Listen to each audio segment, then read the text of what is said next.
Most people believe that expressing emotions is a sign of strength. They believe that showing how they feel proves they are human, authentic, and real. Sun Tzu believed something entirely different. He believed that the moment you reveal your emotions in the presence of an adversary, you have already lost. Not because emotions are a weakness, but because visible emotions are information, and information in the hands of the wrong person becomes a weapon aimed directly at you. Sun Tzu spent his life studying not just the mechanics of war, but the invisible architecture beneath every conflict. He watched armies fall not because they lacked soldiers, but because their commanders revealed too much too soon. He watched leaders collapse not because they were outmatched in strength, but because they were outmaneuvered in psychology. And the single most dangerous mistake he observed, the one that cost more battles than any tactical failure, was this: letting the enemy see inside your mind, through the window of your emotions. What you are about to discover is not a theory, it is a system, a set of psychological principles that Sun Tzu understood long before modern psychology gave them names, long before neuroscience could explain the mechanisms behind them. These principles have been used by the greatest strategists, leaders, and thinkers in history. And the people who mastered them share one trait in common: you could never quite read them. You could never find the crack. You could never locate the wound, because they had become, in every meaningful sense of the word, untouchable. By the end of this video, you will understand why your emotional reactions are costing you power every single day. You will learn how silence operates as a psychological weapon. You will discover the strategy of wearing calm like armor, even when chaos moves inside you.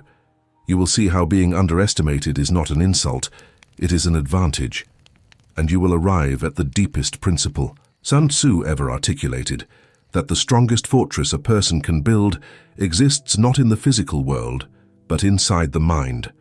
There is something Sun Tzu observed about every person who ever walked into a conflict unprepared. They believed their greatest vulnerability was their position, their resources, or their allies. They were wrong. Their greatest vulnerability was their face. The human face is a map. Every flicker of frustration, every tightening of the jaw, every momentary drop of eye contact, these are transmissions. They communicate far more than words ever could because they bypass the filter of intention. When you choose your words carefully, you control what you say. But when emotion rises and moves through your body before your mind can intercept it, you broadcast the unfiltered truth of your inner state. Sun Tzu called this the enemy reading the terrain, and when the enemy can read your terrain, they know exactly where to press. Think about the last time someone provoked you, a dismissive comment at work, a subtle insult disguised as a joke, a moment of public disrespect. What happened inside your body before your mind could respond? Your chest tightened, your breathing changed, perhaps your face flushed, or your expression shifted. In that fraction of a second before you said a single word, you already told the other person everything they needed to know. You told them that the attack landed. You told them they had access to something inside you, and access in the psychology of conflict is power over you. Sun Tzu wrote that he who knows himself and knows his enemy will not be endangered in 100 battles. Most people focus on knowing the enemy. They study the other person, the opponent, the competitor. But the deeper teaching, the one that unlocks everything else, is knowing yourself. Knowing what triggers you, what destabilizes you, what pulls you out of strategic thinking and into reactive emotion. Because until you know your own map, anyone who observes you long enough will know it better than you do. And that is how people lose before the battle even begins. The strategic correction is not suppression. It is not pretending the emotion does not exist or burying it beneath a mask of false calm. The correction is awareness, the ability to notice the emotional wave rising inside you and make a conscious choice about whether to express it, delay it, or redirect it. That gap between stimulus and response, that fraction of a second that most people never develop, is where power lives. It is where Sun Tzu lived. It is where every master of psychological warfare has always lived. But Sun Tzu warned about something even more dangerous than the obvious emotional outburst.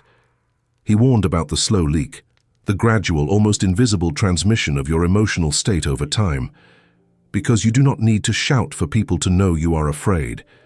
You do not need to cry for people to know you are hurt. Patterns of behavior, repeated reactions, predictable responses. These accumulate into a portrait that skilled observers can read as clearly as any open declaration. The strategist does not only hide the peak, the strategist maintains consistency.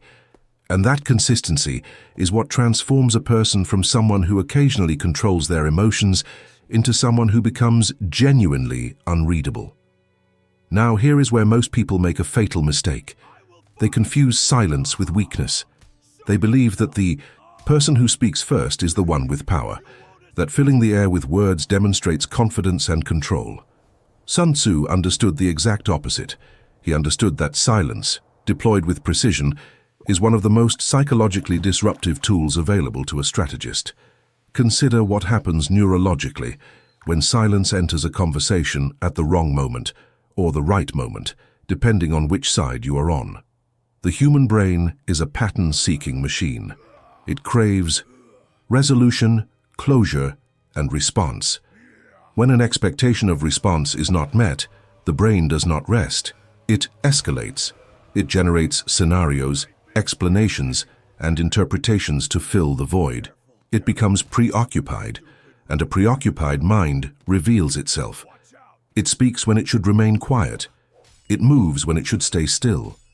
It makes decisions based on anxiety rather than strategy. This is precisely the condition Sun Tzu wanted to create in his opponents, and the condition he worked relentlessly to prevent within himself. Silence communicates something that words can never quite achieve. It communicates that you are not desperate for resolution. It communicates that the outcome of this moment does not define your stability.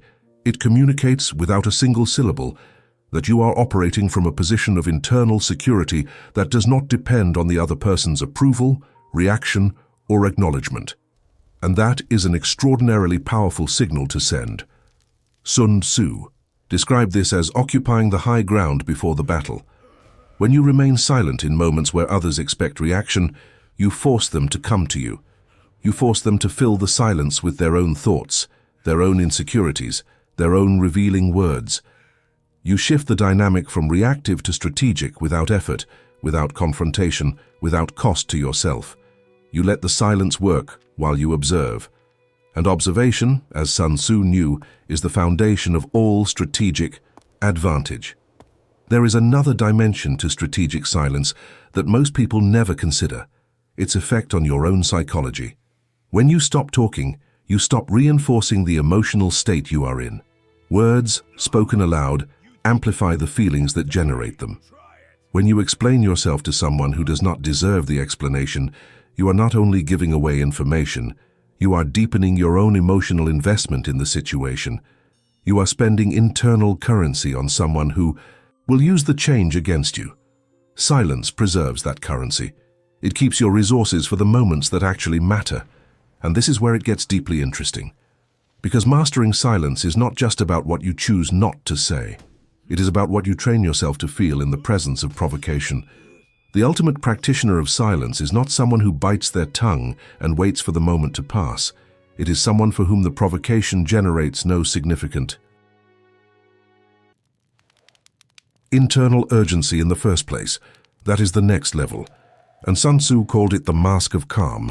There is a story that illustrates what Sun Tzu understood about outward calm more clearly than almost any other example in history. Before a major campaign, a general was told that his supply lines had been severed, his scouts captured, and the enemy was advancing faster than anticipated. Every condition for panic was present. His officers watched his face as the news arrived, and they saw nothing. Not the forced stillness of a man holding back a flood, but the genuine quiet of someone whose inner architecture did not collapse under pressure. When his officers were asked later what gave them confidence to continue, they did not cite military strategy. They cited his expression. Sun Tzu understood that a leader's emotional state is contagious. When panic is visible in a commander, it spreads faster than any tactical retreat. When calm is genuine and radiating, it becomes the most stabilizing force on the entire battlefield.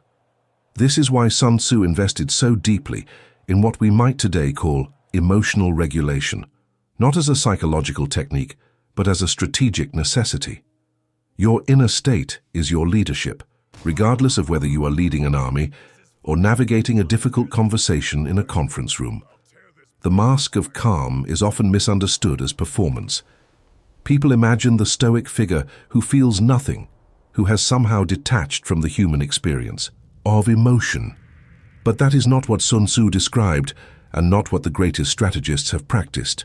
The mask of calm is not the absence of emotion. It is the transformation of emotion.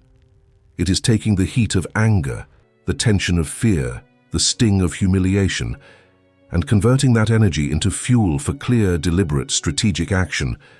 The emotion does not disappear. It goes underground, and underground, it powers the machine without advertising its existence. This transformation requires practice. It requires the repeated experience of noticing your emotional response, choosing not to express it immediately, and redirecting that energy towards something useful. Over time, this builds what Sun Tzu might have called the unshakable center, a stable internal core that does not move when external conditions shift. People who have developed this center carry a quality that others sense immediately, but often cannot articulate. They feel difficult to rattle, difficult to destabilize, difficult to reach. And that quality, more than any outward display of confidence or authority, is what generates genuine respect.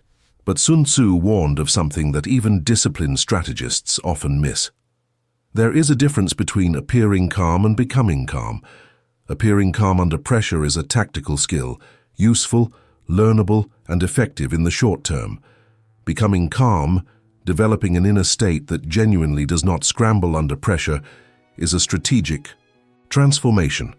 One is a mask worn for the occasion, the other is the face you carry permanently, and skilled observers like Sun Tzu himself could always tell the difference. Now we arrive at the principle that Sun Tzu considered among the most counterintuitive in all of strategic thinking. Most people fight against being underestimated. They feel the need to demonstrate their capability, to correct misperceptions, to ensure that the world understands what they are capable of. Sun Tzu believed this instinct, however natural, was strategically destructive, because the person who feels the need to prove their value has already revealed something critical. They are not entirely secure in it themselves, and that insecurity, however subtle, is legible to the trained eye. Sun Tzu used the principle of concealing strength not merely as a tactical tool to surprise an enemy in battle, but as a comprehensive psychological strategy for navigating every environment where power was at play.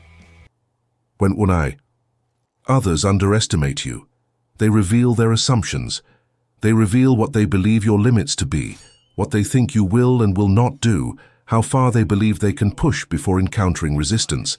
They act on incomplete information, and the strategist who has allowed that incomplete picture to form in the opponent's mind now possesses something extraordinarily rare, accurate knowledge of how the opponent thinks, while the opponent operates on a false map.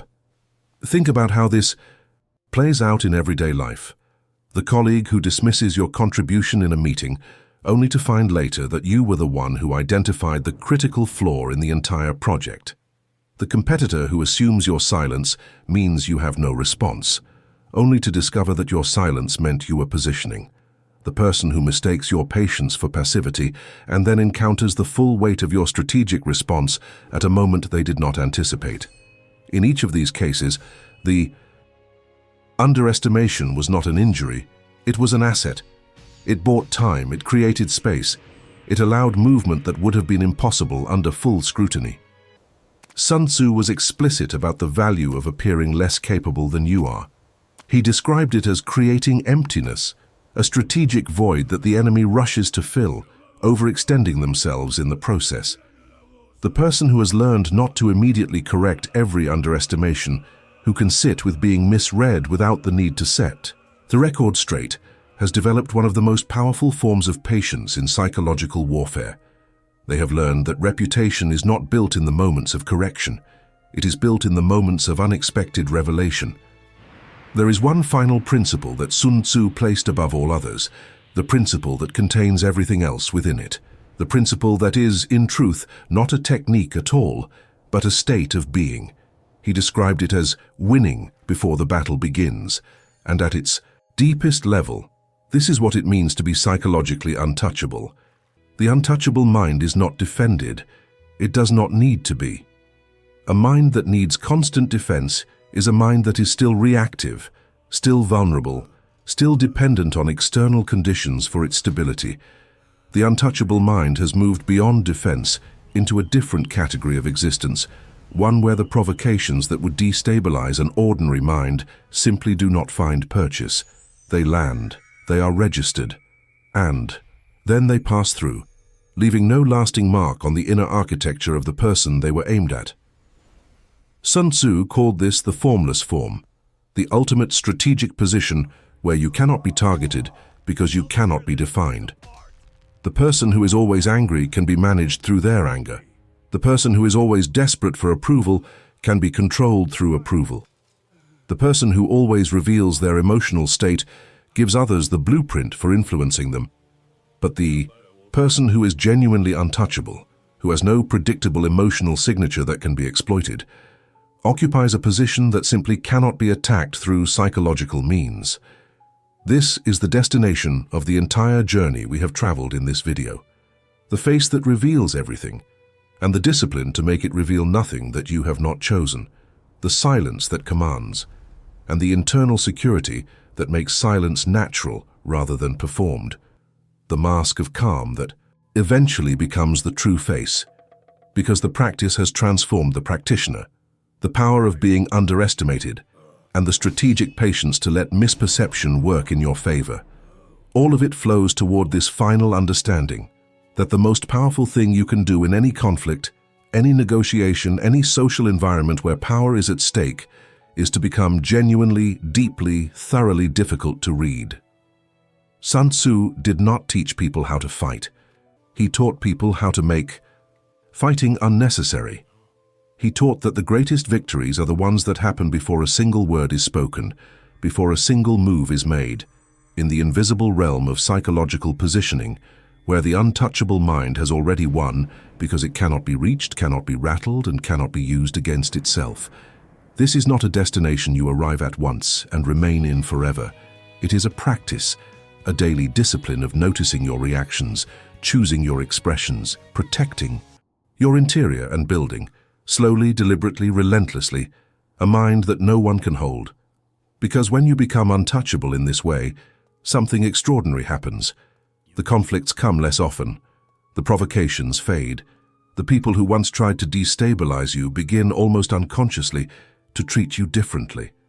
Not because you threatened them, not because you overpowered them, but because they can sense, the way all living things sense danger in the environment, that there is nothing here to exploit, that access has been revoked, that the game they came to play is a game you are no longer willing to enter. And that realization, felt rather than spoken, understood rather than declared, is the final victory Sun Tzu spent his entire life teaching. Most people will spend their lives giving away their emotional interior to anyone who knows how to ask for it. They will react when they should observe. They will speak when silence would serve them. They will prove themselves when patience would position them. They will show their wounds to people who are looking for exactly those wounds. But you, having understood what Sun Tzu understood, you now hold the architecture of something different. Not a technique, not a trick, a transformation. The move from reactive to strategic, from exposed to protected, from touchable to untouchable. The question is not whether this knowledge is powerful. The question is whether you are willing to do the quiet, sustained, unglamorous work of actually living it. Start today, not by performing calm in the next difficult moment, but by spending one more second than usual between the trigger and your response. That 1 second is where everything Sun Tzu ever taught begins. Guard it, expand it, and watch what becomes possible in the space you create. If this video shifted how you see your own emotional responses, hit the like button. It helps more people find this content. Subscribe if you want to go deeper into strategy, psychology, and the principles of power. And drop a comment below. Which of these 5 principles hit you the hardest? Which one do you need to practice most? Tell me. Because awareness without application is just information, and you came here for more than information. Stay strategic, stay untouchable.